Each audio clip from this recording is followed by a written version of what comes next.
yang membuat aku mulai ragu. Aku masih ingin jadi pelukis kan, Oke. gitu. Karena sekarang bayangkan aja gini, isi Jogja itu setiap tahun itu memproduksi berapa pelukis dan hebat-hebat semua. Berapa persen yang bisa hidup layak di bidang itu?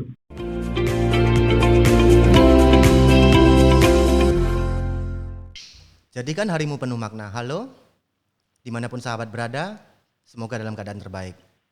Jumpa lagi di podcast Look Coffee and Book, Look Story. Ini episode ketiga. Pada kesempatan kali ini saya ditemanin tamu yang sangat spesial. Beliau adalah seorang seniman, musisi, aktivis, dan banyak lainnya. Beliau kelahiran Pasuruan 11 Desember 1978. Semenjak SMA aktif di berbagai perlombaan, utamanya di kesenian di Jawa Timur. Kemudian kuliah di salah satu Universitas Negeri Malang. Nah, setelah lulus kuliah, beliau aktif di dunia kesenian, utamanya di kesenian menggambar. Ternyata tidak semudah itu ketika terjun ke dunia masyarakat. Nah, untuk lebih jelasnya, kita langsung saja bergabung bersama Mas Aji. Halo Mas Aji. Piye kabare? Apa ya? Aku lama loh nggak ke tempatmu Iya, lama menikmati sekali. kopimu. Sudah berapa tahun ya? Setahun lebih mungkin ya Mas Aji. Yakin sudah setahun lebih? Iya, sepertinya setahun lebih itu. Terakhir itu pas Mas Aji acara di Jogja yang di hotel, salah satu hotel besar di Jogja itu. Oh iya. Aku nyempetin mampir ke sana. Itu terakhir ketemu. Iya, kangen sama kopimu aku. Monggo Mas Aji kalau pas ke Jogja mampir ke kedai. Beres pasti. Nah, gini Mas Aji. Gimana? Ini kita cerita sedikit tentang kehidupan sampean, untuk siapa tahu nih bisa dibagikan kepada sahabat-sahabat Look cerita yang sangat inspiratif dari sampean. Kan banyak karya-karya sampean utamanya di komik ya. Gitu. Nah, mungkin bisa diceritakan tentang story atau apapun nih tentang sampean yang bisa dibagikan kepada sahabat-sahabat Look. Awal mula berkarir atau apa nih kesusahannya ketika misalnya lulus kuliah atau mulai dari SMA atau dari mana story-nya. Monggo Mas Aji. Oke.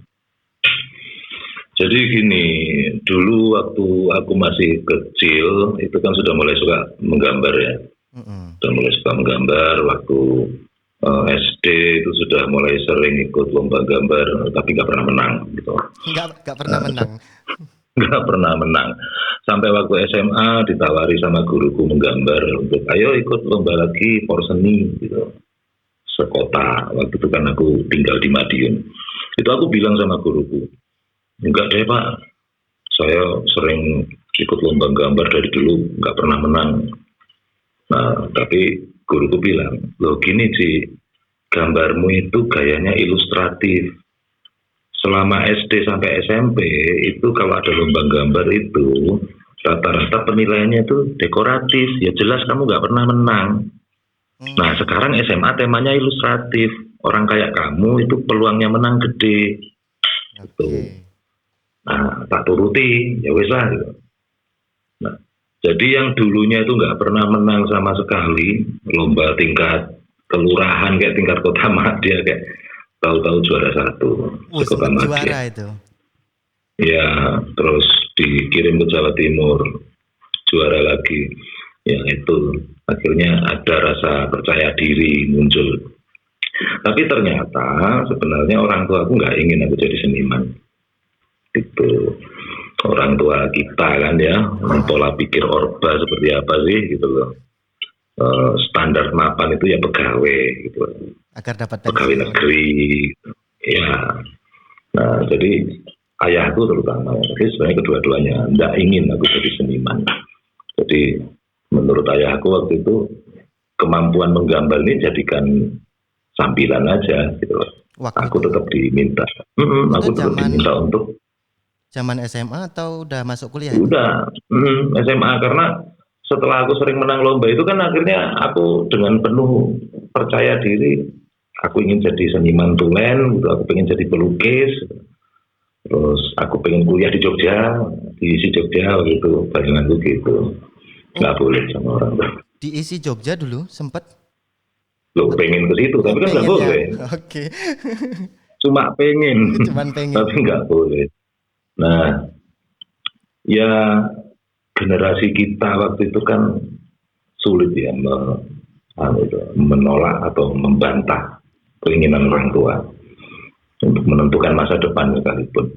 Akhirnya aku ambil strategi gimana caranya keinginan orang tua aku tidak terbantah, tapi aku sendiri juga nggak terpaksa gitu.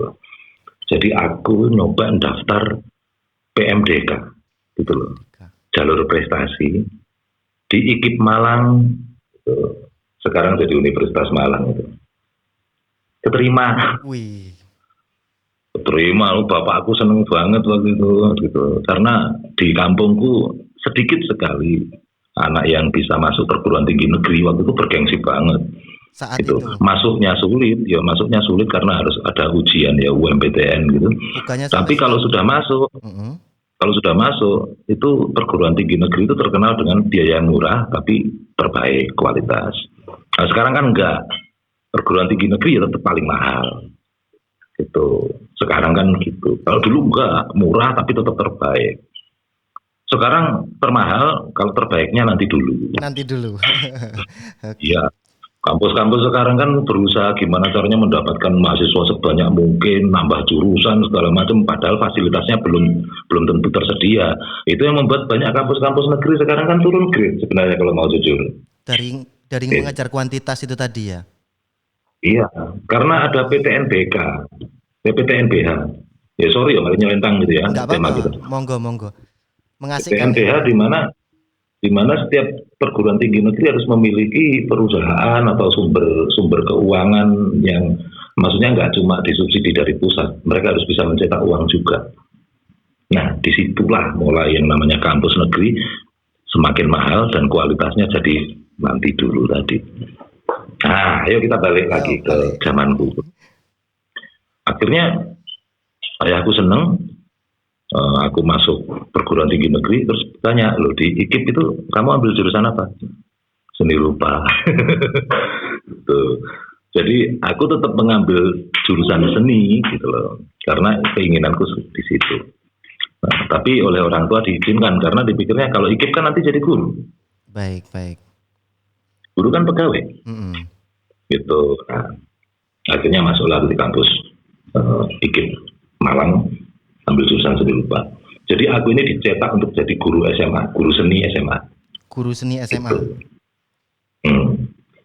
Nah, di tengah-tengah kegiatan aku masih kuliah di kampus itu, suatu kali kami melakukan kunjungan di isi Jogja, dan itu membuatku cukup shock sebenarnya. Karena apa? Di kampusku, aku itu terbilang bisa terbilang salah satu daripada 5 mahasiswa terbaik di 3 angkatan. Wow. Bisa dibayangkan dong, apa aku bisa nyombong gitu loh. Gitu. Semester awal waktu mata kuliahnya masih basic, aku tergolong yang terbaik. Begitu aku masuk isi, aku masuk kampus isi, aku lihat mereka pameran di ruang pameran, aku langsung shock. Gitu. Yang dibilang terbaik di IKIP itu loh kalau di isi kayak intip nggak ada apa-apanya. Jago kandang berarti ya Mas ya. Aku mikir gila gitu. Nah, itu yang membuat aku mulai ragu. Aku masih ingin jadi pelukis kan. Oke. Gitu. Karena sekarang bayangkan aja gini, isi Jogja itu setiap tahun itu memproduksi berapa pelukis. Dan hebat-hebat semua. Berapa persen yang bisa hidup layak di bidang itu? Dari sisi ekonominya ya, karya menghasilkan, bisa menghasilkan. Ya, ini umpama ya. Siap. Setiap isi Jogja taruhlah ini umpama menghasilkan 200 pelukis hebat. Yang lukisannya sudah nyampe, maksudnya dapat jalur di galeri terkenal. Harganya bisa membuat hidupnya layak, itu berapa persen dari sekian ratus orang itu? Itu Tidak per tahun. tidak banyak biasanya itu. Asumsi Memang pribadi itu. begitu. Bukan pribadi kita aja gitu kan ya. Tapi Siap. setidaknya ya kemungkinan bener. Lah Mm. kuwi isi Jogja Danio ikip gitu loh. Oh, baik Itu baik. isi Jogja. Apalagi ikip. Kita kalau nggak jadi guru umpama loh, ataupun kita jadi guru tetap kita pun tetap jadi seniman. Lah yang diisi Jogja aja peluangnya untuk bisa sukses sebagai seniman aja persentasenya segitu apalagi kami gitu. Baik Itu baik. yang mulai agak drop aku. Apalagi begitu aku tahu bagaimana mekanisme dunia fine art itu bekerja. Intinya begini, sehebat apapun lukisanmu, kalau kau tidak dilirik kurator, maka nilaimu tidak seberapa. Itu kalau dalam musik itu major labelnya gitu kan ya. Nah, ini ngomongin musik ada cerita menarik nih tentang Mas Haji. Dulu pernah jadi musisi juga ya, keliling-keliling kafe nih. Hmm, Itu mungkin bisa diceritain sisi musiknya. iya, itu gara-gara gini. Waktu aku kuliah seni rupa itu kan di Sanggar Seni Rupa juga ada teman-teman senior-senior yang suka main musik juga. Mm-mm. Di situ aku belajar musik. Jadi waktu SMA itu aku gak bisa main musik. Oke. Teman-temanku main di pentas seni itu aku cuma jadi penonton. Enggak cewek angel, gitarannya gak iso. Kok harus disukai cewek, sulit lah. Terus aku belajar musikku malah di kampus gitu loh. Termasuk pada saat ada teman yang menawari biola, aku beli gitu aja. Aku pikir nanti aku tanya-tanya ke senior gimana caranya main gitu loh. Sudah susah payah beli ternyata nggak ada yang bisa main gitu. Akhirnya aku belajar sendiri. Nah, akhirnya aku DO. Aku nggak sampai lulus gitu. Karena Di beberapa hal. di Universitas Malang itu tadi? Oke. Ya karena aku nyambi kerja kan ya kebetulan orang tua aku kurang mampu ya, anaknya 4, butuh biaya gitu. Jadi aku harus menopang kebutuhanku sendiri juga. Itu tak sambil kerja, terus kegiatan yang lain juga. Dan akhirnya kuliahku terbengkalai dan kuputuskan untuk DO. Wah, itu keputusan yang berat ya Gitu. Mas Haji ya. Ya aku kecewa sama dosen-dosenku, apalagi yang senior-senior. Mereka kalau di dalam kelas itu bilang, saya dulu kerja membiayai kuliah sendiri. Makanya kalau ada mahasiswa yang nyambi kerja itu saya salut, saya pasti bantu dia kalau ada kesulitan Ternyata. akademis. Kita tagih loh, blendes kabeh. Mau mulut gak bisa dipegang, yang profesor pun sama aja gitu. Nah, akhirnya di tengah depresi aku memutuskan DO. Aku yang mutusin. Sebenarnya aku masih diberi kesempatan, tapi aku yang mutusin. Nah, karena aku nggak punya ijazah IKIP, berarti aku kan nggak bisa jadi guru. Iya. Nah, iya kan, jadi guru itu butuh ijazah, itu pasti gitu. Lah aku nggak bisa jadi guru, tapi hidup harus tetap berjalan. Setiap hari butuh makan, aku harus punya pekerjaan. Nah, musik itu malah jadi pekerjaan akhirnya. Saat sudah memutuskan untuk DO itu akhirnya musik malah menghidupi nih. Bukan Ya, menggambarnya. terus kan, jadi semenjak aku menikah, Mm-mm. sampai anakku umur berapa tahun itu aku pekerjaanku cuma main musik doang, Oke. dari kafe ke kafe, restoran ke restoran, hotel ke hotel, eh, hajatan ke hajatan. Itu aku menghidupi keluarga cuma dari satu pekerjaan itu, dan sekian tahun aku nyaris tidak pernah pegang alat gambar sama sekali. Terus sampai akhirnya tahun 2007 itu pertama kali mulai diberlakukannya semacam kayak peraturan wali kota yang berbau syariah gitu loh. Mm-mm. Setiap bulan Ramadan pemain musik gak boleh tampil. Nah, itu membuat aku sangat marah banget aku gitu. Maksudnya ini peraturan berdasarkan apa gitu loh. Kenapa pemain musik seperti kami harus diperlakukan sama seperti PSK yang harus libur saat bulan puasa? Di mana salahnya gitu? Ya memang ada aliran tertentu di Islam yang mengharamkan musik, tapi apakah aliran itu harus diajangi? Ya, aturan mainnya harus diterapkan untuk semua. Selama aku main musik, aku bukan dekat banget, tapi kenal lah dengan banyak sekali pejabat, anggota dewan segala macam. Ya karena mereka suka nyanyi gitu loh. Dan aku sering ngisi acara-acara mereka. Akhirnya aku dekat sama anggota dewan ini, anggota dewan itu, dan segala macam. Nah, aku protes atas peraturan itu kepada mereka dan jawaban mereka adem. Mereka cuma bilang, iya perda syariah sekarang lagi ngetren, cuma gitu aja. Oke. Nah, karena aku pemusik dan sering dekat dengan mereka, aku pun tahu kebejatan mereka. Minuman beralkohol favorit si bapak ini apa, PSK yang langganannya si ketua dewan ini siapa, itu hobinya Pak Wali Kota. Saat itu wali kotaku itu hobi minum sama hobi perempuan, siapapun tahu. Tapi dia yang ngetok perda syariah itu, marah nggak aku? Marah banget. Rasa marah ini aku nggak tahu harus dibawa kemana, ke anggota dewan atau percuma, jawabannya cuma kayak gitu. Itu saat usia berapa Mas? Tak potong sedikit. Aku kelahiran 76 dan itu peristiwanya tahun 2007. Kisaran 2007. Usia berapa? Ya 31 mungkin ya. Iya, udah kepala tigaan itu. Itu. Nah, akhirnya ya karena aku bisa gambar, iseng-iseng aku melampiaskan omelanku itu di dalam bentuk gambar. Nah, karena ngomel kan nggak bisa cuma satu gambar aja, nggak puas. Gitu. Harus bergambar-gambar. Nah, ternyata komik. Komik itu adalah media yang tepat untuk ngomel gitu, curahan untuk ngoceh. Nah, saat itu aku sudah jadi blogger. Aku punya blog di Multiply. Nah, Multiply sekarang udah hilang. Facebook belum ada. Nah, gambar-gambarku itu, komik-komikku itu kupajang di blog itu. Nyebar. Sarkasku yang demikian keras itu disukai oleh banyak orang dan akhirnya cepat sekali menyebar. Itu awalnya. Terus akhirnya keterusan gitu loh. Saat netizen sesama blogger gitu ngomong, Mas ini ada kasus kayak gini, ayo dikomikkan dong pendapatnya Mas Haji gimana? Aku bikin. Itu jadi keterusan gitu loh. Nah begitu udah banyak sekali yang ku bikin, akhirnya penerbit datang. Jadi tahu-tahu kirim email menawarkan gitu. Nah, yang nawari pertama nggak main-main, salah satu penerbit miliknya Gramedia. Itu tahun 2009. Nah, aku seneng banget. Waduh, dibukukan nih gitu. Orang ngecek-ngecek kayak aku kok mau dibukukan, seneng banget. Nah, waktu itu setelah itu kan nego kan kami nego. Aku bilang, tapi jangan loh Mbak, waktu itu kan editornya perempuan. Mbak, kalau mau dipilih disortir gitu ya.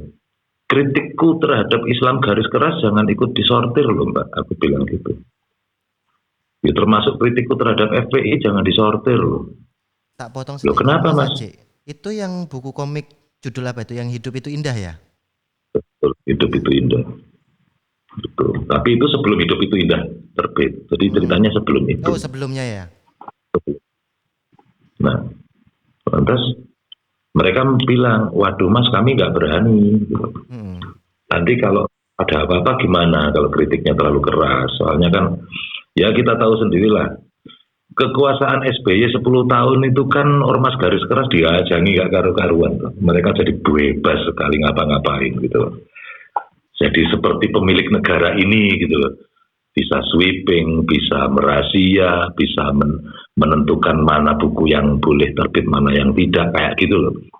Nah, itu akhirnya aku bilang gini loh, kritik itu penting karena saat ini mereka lagi menggila, ini yang paling relevan.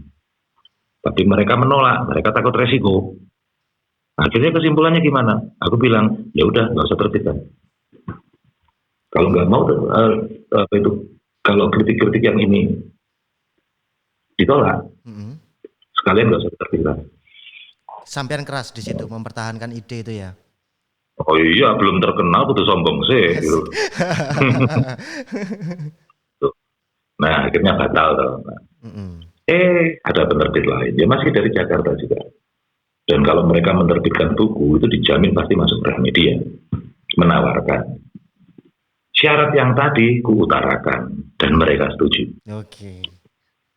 Akhirnya lahirlah Hidup Itu Indah tadi, buku pertama. Jadi buku pertama itu kumpulan dari kritik-kritikku, ya kritik apapun lah, nggak cuma ngeritik ormas aja, ngeritik apapun, ngeritik negara juga banyak. Itu. Nah, itu tahun 2010 terbit. 2010 terbitnya Hidup Itu Indah ya. Iya, dicetak 3.000 eksemplar dalam kurun waktu 4 bulan hampir habis. Gitu. Jadi oleh Gramedia di beberapa toko seperti di Cikini, Gramedia Cikini itu bahkan buku itu ditaruh di rak bestseller gitu. Karena memang terjualnya gila-gilaan untuk ukuran pemula. Gitu. Untuk buku awal. Akhirnya aku ini siapa, belum ada yang kenal gitu. Itu buku pertama. Mungkin gara-gara covernya aja lumayan mencolok mata. Itu aku yang tentukan covernya. Aku pengen kartun yang ini jadi cover. Kenapa mas? Sekarang bayangkan gini mas, aku berargumen kepada yang punya penerbitan. Sok pinter lagi aku. Gitu. Bayangkan kita di sebuah ruangan yang penuh dengan buku, maka cover itu sangat pengaruh. Gimana caranya? Orang cuma lewat, ngelirik, lihat cover buku kita langsung tertarik. Kiopo toh gitu. Nah, begitu dibuka sehalaman 2 halaman semakin tertarik, nggak mungkin dibaca sampai habis, pasti dibeli. Jadi strateginya begitu, makanya cover itu harus menarik dan harus mencolok di tengah-tengah cover-cover buku yang lain. Itulah kenapa aku menyarankan warnanya putih. Gitu. Jarang tuh ada buku warna putih covernya. Iya, jarang banget itu. Jadi kalau ada satu buku covernya putih gitu kan, wah rotok nolok. Lah terus gambarnya nyulek juga. Gitu. Nyulek banget. Itu strategi aja. Itu polisi dan ini ya, ulama ya, yang Hidup Itu Indah. Bukan ulama. Jadi aku tuh sebenarnya ya nyindir orang-orang itu. Jadi pakaiannya ya mirip-mirip kayak kalangan FPI itu. Kritik. Cingkrang, sarungan, segala macam. Boncengan bertiga, motornya nggak pakai spion, mereka nggak pakai helm. Begitu dijaga polisi mereka malah bantah. Loh kami melanggar ayat yang mana, hadis yang mana gitu loh. Nah, itu kan sebenarnya adalah kritikku terhadap mereka, di mana dikit-dikit ngomong ayat, dikit-dikit ngomong dalil. Gitu. Padahal mereka hidup di era di mana segala hal yang berbau tekstual itu harus dikontekstualkan. Nah, jadi kartun itu sebenarnya bicara banyak, nggak cuma ngomong masalah pelanggaran lalu lintas karena nggak pakai helm terus ngamuk-ngamuk, enggak. Kartun itu gue bikin tahun 2008, jadi cover bukuku tahun 2010, tahun 2014 peristiwa persis seperti itu terjadi beneran. Kejadian nyata itu. Kau bisa lihat, cari sendiri di YouTube, ada itu. Orang pakai sorban gitu ditilang malah ngamuk-ngamuk. Ada. Jadi banyak yang ngomong, gue masa Ciki peramal? Enggak. Aku cuma bisa menebak cara berpikir mereka, maka kira-kira peristiwa seperti ini bisa terjadi loh dengan pola pikir seperti itu. Gitu loh. Ya kira-kira seperti itulah perjalananku menjadi komikus sampai akhirnya buku pertama aku itu harus akhirnya cetak kedua kali karena cepat sekali terjual. Nah baru cetak ulang yang kedua ini benar-benar diprotes sama FPI. Mereka tersinggung dengan covernya, gitu. Nah, mereka baru lihat cover sudah tersinggung. Mereka buka isinya tambah tersinggung mana lah, gitu. Nah apa yang terjadi? Ya baru dicetak 3.000, baru masuk Gramedia, diprotes. Lantas Gramedia nggak mau belain kita. Oh buku ini diprotes, nggak boleh dijual, ya udah ditarik semua dari peredaran, dikembalikan ke penerbit yang jumlahnya masih 2.000 lebih gitu. Penerbit bingung loh, sekian jumlahnya mau dijual kemana ini kalau Gramedia nggak mau jual. Kan mencetak 3.000 eksemplar lebih itu kan syarat kalau Gramedia mau jual kan. Gramedia kan punya banyak sekali outlet. Jadi kalau ada buku yang oleh Gramedia diizinkan dijualkan ke Gramedia oleh Gramedia, maka Gramedia itu menuntut sediakan minimal 3.000 eksemplar. Kalau bukunya atau pengarangnya itu terkenal, kalau perlu 5.000 gitu. Nah akhirnya oleh Gramedia nanti akan disebar ke seluruh Indonesia outlet-outlet mereka. Nah, kalau ditarik dari peredaran, ribuan itu diberikan ke penerbit lah bingung. Iya. Ini jualnya gimana? Gitu. Nah, akhirnya dari situ aku marah sama Gramedia, marah bener. Maksudnya begini, oh ya berarti Padahal Gramedia, Kompas Gramedia itu dalam satu manajemen ya. Dan dulu kan dipimpin oleh orang-orang yang idealis, kita patut kagum. Tapi sekarang Gramedia hanyalah media bakulan, tidak lebih. Kenapa dengan mudahnya mereka mengembalikan bukuku? Hanya karena diprotes ormas. Ya karena ratusan judul baru sedang ngantri nunggu dijualin sama mereka. Nggak ada artinya satu judul bukuku. Satu itu. Yang kedua, apakah Gramedia bertanggung jawab atas isi buku yang dia jual? Lawang sekarang buku kayak punya aku diprotes. Terus buku yang judulnya Borobudur ciptaan Nabi Sulaiman gitu ya ada di situ. Gitu. Kumpulan pertanyaan alam kubur dan kunci jawaban dijual di sana. Ensiklopedia 99 syirik dan bid'ah di Nusantara dijual di sana. Padahal itu sumber-sumber kebencian dan sumber-sumber kebodohan. Gramedia mikir itu enggak, yang penting laku, yang penting mereka untung. Dari situ aku marah. Sejak saat itu aku mikir kalau aku punya buku menjualnya ke Gramedia. Kalau ada penerbit yang mau menerbitin, aku akan minta supaya tidak dijual di Gramedia. Kemana? Terserah, tapi jangan Gramedia. Toga Mas, itu masih kelihatan idealisnya. Gitu loh. Sorry, aku jadi menyebut merek, nggak apa-apa ya. Nggak apa-apa. Gitu. Tapi belakangan aku lihat teman-teman penerbit, apalagi di Jogja, mereka lebih progresif lagi. Mereka menghindari toko buku, mereka cetak-cetak sendiri, kapasitas terbatas gak apa-apa, dijual di event-event, sama dijual di jaringan-jaringan sesama penerbit, mereka saling menjualkan produk temannya. Gitu. Nah, akhirnya itu yang aku lakukan sekarang. Maksudku begini, aku bikin komik, isinya adalah kritikan, atau kadang-kadang ini hasil dari renungan, ini hasil dari keresahan, aku ingin berbagi, makanya sering ku pajang gratis di sosmed. Ya dong. Kalau ini menjadi buku dan orang-orang masih mau beli, ya jangan persulit orang untuk memilikinya. Gitu. Menarik ceritanya Mas Haji. Wow. Cukup keras ya Mas kehidupannya. Ya lumayan lah. Jadi makanya kalau ada yang ngomong gini, loh Mas, komikus itu bisa kaya nggak? Gitu. Terus jawabnya ya kalau sampean lihat aku sampean pesimis. Gitu. Tapi kalau sampean lihat misal Admira Wijaya, Ardiansyah, oh mereka kaya. Admira Wijaya itu anaknya 2 dibelikan motor yang harganya di atas 100 juta semua, hasil dari bikin komik. Gimana nggak kaya kalau klien dia macam kayak Marvel, DC Comics atau apa, bayarannya dolar. Ardiansyah itu kaya raya itu dari berkomik. Saking aja dia ikut aksi 212 terus dipecat sama Marvel. Coba kalau enggak. Nah, sebenarnya kalau ngomongin komik nih Mas Haji, aliran komiknya itu aliran apa Mas Haji? Kalau ngomong Oke. Itu tadi kan kayak standar, kenapa kok Admira Wijaya, Ardiansyah dan segala macam itu kan mereka mengolah skill menggambar mereka agar bisa dipakai oleh perusahaan-perusahaan multinasional. Oke. Gitu. Nah, sedangkan aku kan enggak. Aku bikin komik itu menceritakan tentang problematika permasalahan sekitar. Nah, itu kalau ditawarkan ke luar negeri ya nggak ada yang tertarik, karena memang ini yang ingin ku sampaikan ke dalam. Nah, di bukuku pertama itu Seno Gumira Aji Dharma menjuluki komik itu sebagai komik opini. Tuh. Nah, tapi kan kayak genre atau segala macam itu kita lihat dulu penamaan genre ini atas dasar apa, gitu loh. Apa bedanya grafis novel dengan komik? Sama-sama cerita bergambar.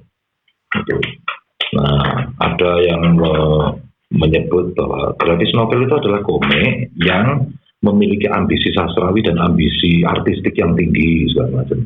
Tapi di sisi industri itu cuma untuk pembedaan dodolan. Orang kalau mau jualan mau membedakannya.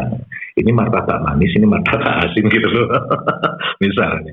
Cuma pembedaan aja. Untuk urusan dagang gitu. Nah, sedangkan komikku sendiri kan sebenarnya bukan barang dagangan. Oke, menarik Kalau nih. barang dagangan, kalau barang dagangan kenapa aku upload gratis di sosmed?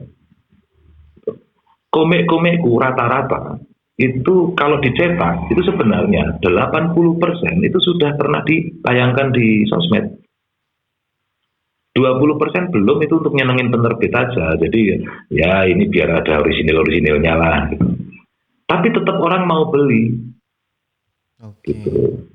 Misal pembaca setia aku itu ya tetap pengen punya bentuk fisik, itu pengen punya tuh. Jadi ya itu yang membedakan aku dengan komikus kebanyakan mungkin ya gitu. Aku tidak mencari uang 100% dari komik.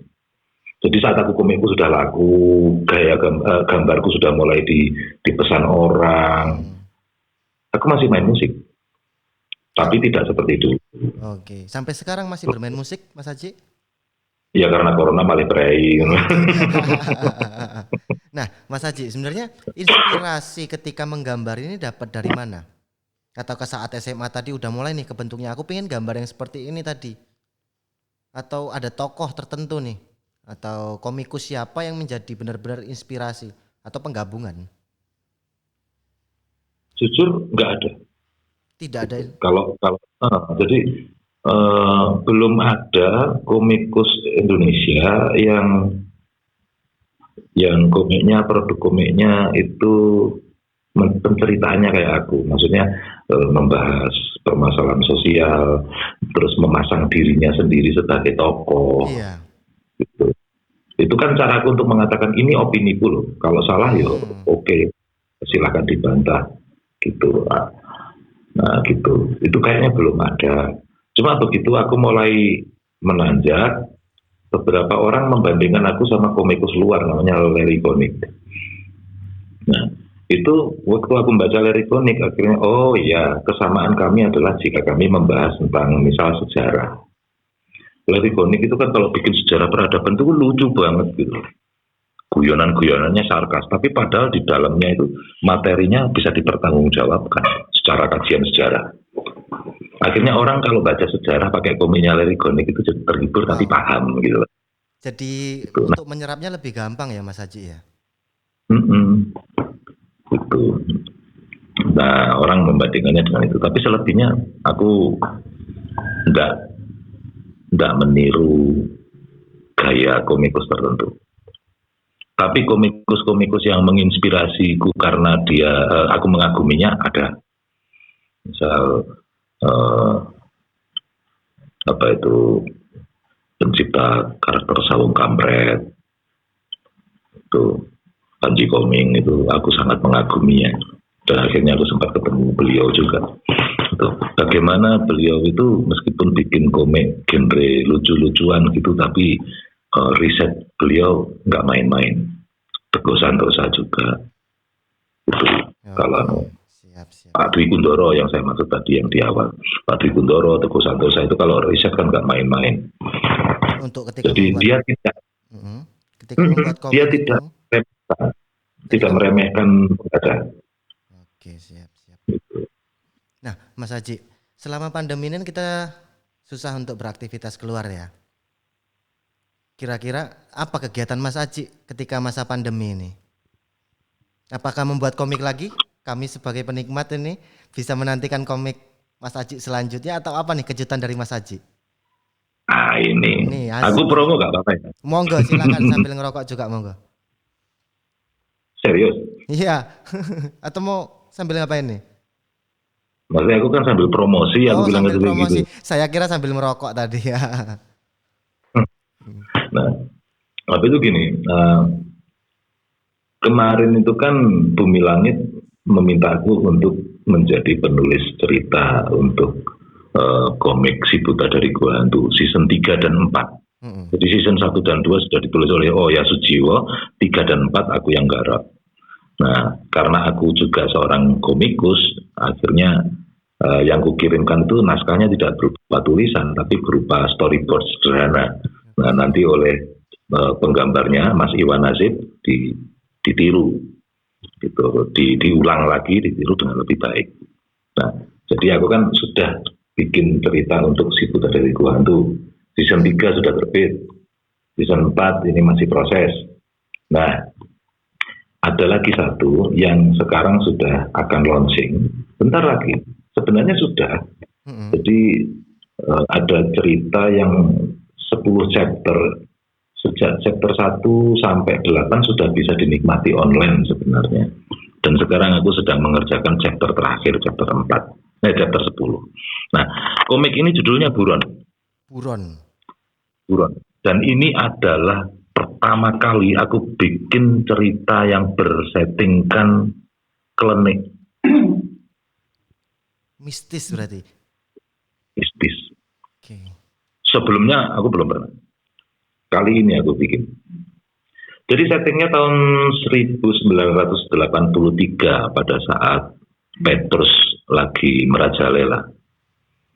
Jadi Orde Baru saat itu berusaha menumpas kriminalitas dengan cara itu tadi, main culik, main bunuh para penjahat tanpa proses pengadilan.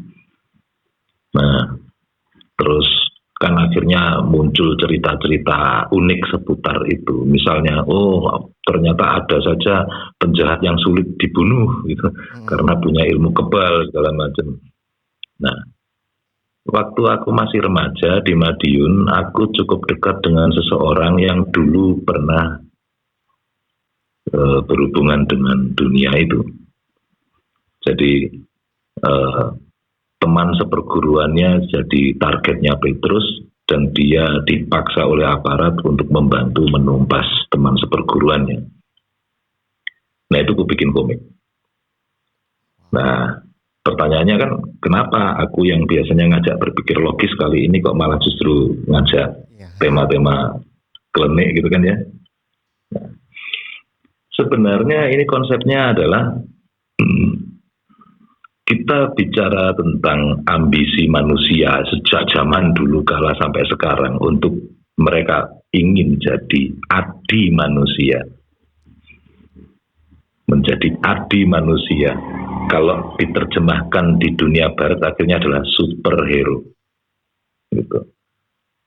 Jadi bayangkan terciptanya Superman, Batman segala macam, Spider-Man kayak Kapten Amerika segala macam, itu kan adalah ambisi manusia-manusia di sana untuk jadi super. Manusia ingin memiliki kemampuan melebihi dirinya saat ini. Akhirnya muncullah artificial intelligence segala macam. Itu kan karena ambisi manusia. Jadi kalau dulu urusannya itu klenik, orang pengen sakti, kebal bacok segala macam untuk ingin jadi adi manusia agar bisa survive di dunia yang keras ini, bisa melebihi manusia yang lain. Zaman sekarang sudah nggak klenik, nggak butuh menyan, tapi sudah mainan program, mainan apa gitu, ya kan. Nah, jadi sebenarnya sudah mulai dikritik oleh cerita-cerita tertentu, misal bagaimana manusia malah dijajah oleh teknologi yang dia ciptakan, misalnya. Yeah.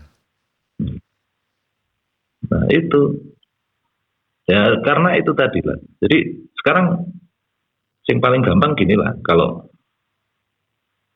pembaca kita ingin melihat sosok yang kebal tembak segala macam kekuatannya super, kenapa harus melihat Superman yang berpakaian ketat dengan logo yang memenuhi kaidah desain gitu, sedangkan di dekat dia ada yang pakaiannya kayak Pak Tani, ya ditembak ya kebal gitu loh. Nah, jadi sebenarnya hal-hal seperti itu lebih dekat dengan masyarakat kita malah sebenarnya daripada masyarakat barat, ya kan? Okay. Masyarakat kita udah biasa begitu sebenarnya. Nah, kita cuma perlu menggalinya lagi. Loh, tapi nggak masuk akal Mas untuk kalangan generasi muda. Yeah. Loh, sih toh. Ya kalian menikmati Harry Potter nggak protes gitu kok, terus aku mau bikin tokoh yang juga nggak masuk akal kok sekarang baru protes gitu. Nah, itu, ya. Asik. Aku baru mau tanya itu tadi Mas Aji udah dijawab. Untuk siapa komik ini ditujukan toh? Ketika berbau klinik kan, tapi udah dijawab itu jadi tercerahkan. Iya. Bedanya adalah kalau dalam kasanah leluhur kita itu untuk bisa jadi manusia harus memiliki konsekuensi. Itu sebenarnya adalah tawar-menawar gitu. Misalnya, aku akan menjadi kaya tanpa harus bekerja. Wah, dengan kekayaan aku punya kekuasaan. Wah, tapi sama yang memberi itu akhirnya negonya gini. Iya, tapi salah satu anakmu nanti tak ambil. Atau nanti istrimu nanti tiba-tiba mati. Itu harga yang harus kau tukar. Misal negosiasi. Nah ini kan ngomong moralitas. Kita nggak ngomong masalah ini. Loh, itu ilmu itu beneran ada apa enggak? Loh enggak. Kita ngomong moralitas. Andaikan itu benar-benar ada dan kau ditawari, kau mau ambil enggak? Nah, jika kau mau ambil, sebenarnya kalau boleh kutanya, apa sih kebahagiaan itu menurutmu? Waduh, mendasar banget ini. Oh, iya. Jadi sebagai spoiler aja. Oke, siap. Itu itu kapan adalah, terbitnya itu, Mas? Ini sudah sebenarnya di sosmed, sosmed bisa dinikmati di online, jadi berbayar. Oh gitu. Dengan judul apa ini? Tadi itu ya? Buron judulnya. Oke. Nah, untuk sahabat Luke mungkin yang tertarik atau mencoba ingin berkarya juga komik-komik, bisa diakses itu. Judul-judul komiknya Mas Aji Prasetyo sangat inspiratif. Nah, oh iya Mas, berarti sudah berapa tahun sampean ini menggambar utamanya untuk fokus ya ke profesional? Kalau benar-benar berkomik dengan gaya seperti ini ya, aku mulai menemukan jalan ini sejak 2007. 2007. Sejak 2007. Itu. Jadi ya itu akhirnya aku konsisten di situ karena aku menemukan kepuasan di situ. Aku orang yang suka ngomong, aku orang yang suka berargumen. Kalau aku berargumen, aku memakai dasar-dasar argumen dan struktur gitu. Nah itu nggak bisa kalau cuma dibikin satu bidang kanvas, itu nggak bisa. Atau satu bidang kertas untuk jadi sebuah karikatur, nggak bisa. Argumen ini harus ditata, yang akhirnya terpaksa itu harus komik. Nggak bisa media yang lain, belum ada yang aku nemu. Itu. Nah, dengar-dengar juga nih Mas Haji, sempat keluar negeri nih, ke Jerman ya waktu itu ya, mewakili sebagai komikus. Itu juga bisa diceritakan Mas Haji? Kalau di Jerman itu sebenarnya nggak terlalu bisa dibanggakan karena ya oke, itu Frankfurt Book Fair. Terus aku terpilih untuk salah satu komikus yang dibawa ke Jerman. Tapi setelah dari Jerman kan akhirnya aku juga diundang di Malaysia. Itu juga masih ada kayak komunitas yang membuat aku ikut diundang. Sampai suatu saat aku diundang di Singapura dan itu benar-benar karena si penyelenggara di Singapura ingin mengundangku. Jadi nggak ada perantara, nggak ada rekomendasi. Seorang kurator di Singapura, kurator komik, dia bikin event mengumpulkan komikus-komikus di Asia Tenggara. Nah, komikus yang dipilih adalah yang dia nilai itu dalam komiknya itu selalu membawa permasalahan-permasalahan lokal. Dikumpulkan di Singapura, dibikinkan event, termasuk aku. Dan itu menarik. Jadi bagaimana itu komikus Vietnam, ya, negara komunis yang paling anti kritik gitu kan. Terus komikusnya itu mau mengkritik negara gitu, gimana seni mengkritiknya itu unik gitu loh. Oh ini kalau permasalahan di Vietnam gitu. Terus bagaimana komikus Singapura itu kok karyanya itu dark. Jadi isinya nightmare, yang serem-serem gitu. Nah ternyata itu sebenarnya muncul karena masyarakat Singapura itu adalah masyarakat stres. Ternyata angka bunuh diri di sana tinggi. Gitu. Nah si komikus ini sebagai generasi muda, ya, generasi mudanya Singapura itu memotret itu. Kita melihat Singapura seperti banyak irinya kan ya. Kotanya tertata bagus, negaranya keren, segala macam, gini.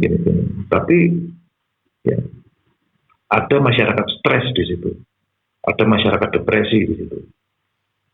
Terus di Filipina yang diundang adalah komikus yang mempopulerkan tokoh superhero cewek, mirip Wonder Woman, mirip sekali, tapi bencong, gitu.